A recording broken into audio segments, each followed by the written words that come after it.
अजित पवारांनी बारामतीमधून निवडणूक लढवावी अशी कार्यकर्त्यांनी अजित पवारांसमोरच घोषणाबाजी करत मागणी केली आहे। तर काम करून सुद्धा बारामतीकरांनी पराभव दाखवला आणि त्यामुळे बारामतीला एकदा दुसरा आमदार मिळाला पाहिजे असं वक्तव्य अजित पवारांनी केलंय। यावर अजित पवार हे संभ्रम निर्माण करत असून बारामतीमधूनच लढतील असा दावा जितेंद्र आव्हाड यांनी केला।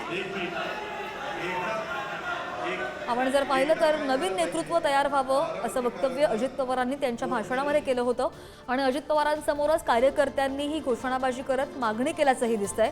कामं करून सुद्धा बारामतीकरांनी पराभव दाखवला। एकदा बारामतीमध्ये दुसरा आमदार मिळाला पाहिजे। आगामी निवडणूक हे बारामतीचं भवितव्य सांगणारी निवडणूक आहे असंही त्यांनी म्हटलंय।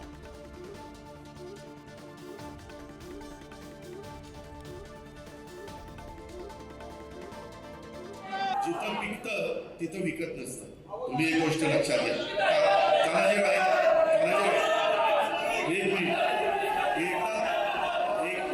एकदा काय झालं पाहिजे, बारामतीकरांना कोणतरी मी सोडून आमदार मिळाला पाहिजे आणि